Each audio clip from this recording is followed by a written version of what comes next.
Maneki honek ez du nabarituko ziurrenik igogailurik berrienen konfort maila zenbaterainokoa den, baina ura neurtzeko ezinbesteko tresna da. Buruaren aldebietan mikrofonoak ditu kokatuak, eta igogailuan gora eta bera dabilen pertsona batek entzuten duena ahalik eta modu fidelenean jasotzea da bere zeregina. Unai Galfarsoro ikertzaileak igogailuen soinu kalitatea aztertzeko erabiltzen dituen tresnetako bat da hauxe. Garai batean, mikrofono huts bat erabiltzen zen, eta dezibelioak ziren neurketa egiteko erabiltzen ziren parametro bakarrak. Esandako moduan era tradizionalean dezibelioa erabiltzen da, baina gertatzen da, bi soinuk eman dezaketela dezibelio kopuru berdina, baina pertsona batentzako bi soinu horiek guztiz ezberdinak izan daiteke, ez? Bat izan daiteke bestea baino zaratatsuagoa edo molestia gehiago sortzen duena. Batek frekuentzia joak dauzkalako, edo besteak frekuentzia altuak, edo bata konstantea delako eta bestea oso aldakorra, edo golpeak dituelako, eta dezibelioetan hori ez da erreflejatzen.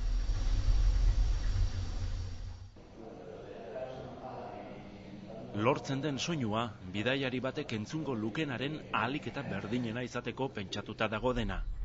Gorputzarengan soinuak duen islatzea ere kontuan izaten da. Lurrean azelerometro bat ipintzen dute, vibrazioak neurtzeko batetik, eta soinua zein bidaia faseri dagokion identifikatzeko bestetik. Azelerazioa, abiadura konstantea edo dezelerazioa.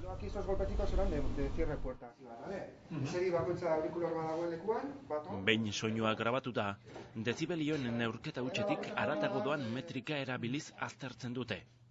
Baxua ala altua den, iraunkorra ala aldakorra. Eta ondoren, datuok guztiok giza faktorearen ikuspegitik interpretatzen dira. Soinu bat gogaikarria ala atsegina den erabakitzeko neurri bakarra, pertsonen iritzia da.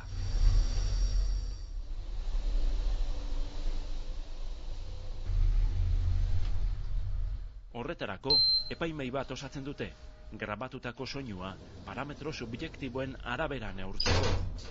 Epaimahaikideek soinu bat edo beste bat duten gustukoago aukeratu behar dute kasu honetan. Azkenean, epai subjektiboak eta metrika objektiboa alderatzen dira, pertsonen pertzepzioaren atzean dauden benetako faktoreak identifikatzeko. Soinu kalitateko prozesua igogailuetan aplikatu ondoren, atera dugun ondorioa da, modelo pertsonalizatu hau askoz ere fidagarriagoa dela eta korrelazio bera daukala pertsonen sensazioarekin. Adibidez, dezibelioak ematen duen korrelazioa 176koa da, eta modelo pertsonalizatu hauek ematen dutena 189 ingurukoa. Horra, hobeto reflejatzen dute pertsonaren gain zaratak daukan eragina. Hau da, ereduak soinu bat giza belarriarentzat gogaikarria dela aurreikusten badu, ia beti asmatuko du. Faktore subjektiboak eta zenbakiak bat datoz. Hori jakinda, nondik datorren identifikatu eta irtenbideak jartzea da hurrengo pausoa. Motorren vibrazioa da zarata iturririk ohikoenetako bat. Sail honetan, makina edo motor elektriko berriak diseinatzen dituzte. Eta helburua dira bi. Energiaren ikuspuntutikan efizientzia, gure helburua da makinak efizientzia handia, errendimendu ona daukaten makinak lortzea alde batetik, eta bestetik vibrazio eta zarataren ikuspuntutik baita ere makina zarata iturri den enean, gure beste helburu bat izaten da makina horrek zarata gutxi egitea, eta sistema mekanikora vibrazio asko ez sartzea.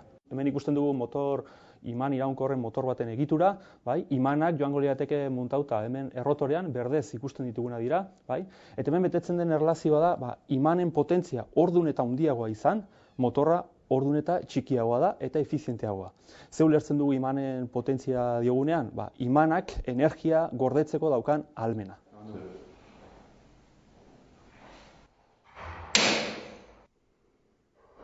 Horregatik, laborategi honetan, imanen eta oro bat, motorra osatzen duten material ferromagnetikoen propietateak aztertzen dituzte, egokienen edo eraginkorrenen bila. Tamainaren erronka aspaldi gainditu zen, ezkutatu ziren igogailuen makinagelak. Orain erronka bestelakoa da. Motor isileagoak, konpaktuagoak, energia gutxi kontsumitzen dutenak. Bide honetan aurrera egiteko gakoa materialetan dago. Behin diseinu eginda dagoenean, prototipoa eraikitzen dugu. Hemen ikusi ezakezu adibidez, makina sinkrono baten prototipoa, ikusi ze dimentsio txikia dauzkan, bai? Eta hemen egiten duguna da alde batetik efizientzia neurtu, horretarako ekipamentu berezi bat daukagu, zehaztasun handikoa, eta bestaldetik ikusten dugu motorrak ze vibrazio sortzen dituen bere ardatzean.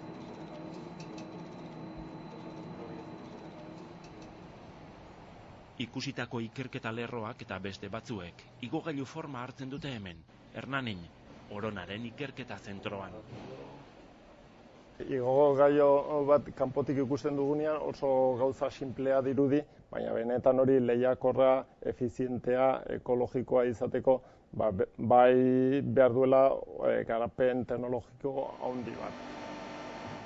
Horretarako hainbat alorretan egiten da lan. Hau adibidez, segurtasun balazta bat da.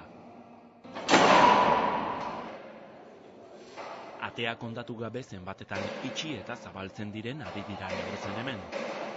Eta hemen berriz, kablearen erresistentzia probatzen ari dira.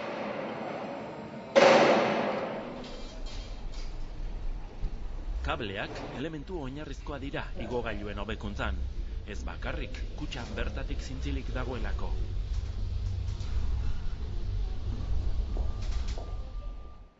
Konfortaren ikuspegitik, kableen rola pixkat ulertzeko, erraz ikus dezakegu pixkat jostailu honekin. Hau imagina dezakegu dela kable bat. Eta hemen goian dau trakziozko polea, pixkat tira egiten duena, eta behian nengo litzateke kabina bidaiari guztiekin. Orduan, elementu parametro ezaugarri karakteristiko bat kable batena da bere maiztasun naturala. Maiztasun naturala esaten dudanean da, libre vibratu ezkero, ez du edozein modutan vibratzen du, hain justu olako periodo bakoitza segunduan hainbat eginez. Zer gertatzen da? Makinak sartzen ditu excitaziozko maiztasun batzuk, ez? Orduan, akople bat dagoenean, excitaziozko maiztasun horiek eta kablearen berezko maiztasun horiekin, amplitudea, vibrazioen amplitudea oso handia da. Erresonantzia deitzen zaio fenomeno horri, eta horixe ari dira hemen neurtzen. Ondorio gogaikarri hori ekiditeko, lehenik diseinuan egiten da lan, eta eredu matematiko batekin, software batekin, sor litezken erresonantzien diagnosia egiten da ordenagailuan. Behin prototipo eraikita, proba praktikoak egiten dira Oronaren laborategian. Neurtu egiten da azelerazioa eta indarra ere bai, eta gero maiztasun banda baten ikusten dugu zein maiztasunetan bereziki vibratu egiten du. Azkenean identifikatuta zeintzuk diren resonantzia maiztasun horiek diseinuaren ikuspegitik egiten duguna da bata ebitatu horiek excitatzea edo bestela excitatzea derrigor excitatzen baldin badira pixka eta amortiguatzea, ez moteltzea horiek.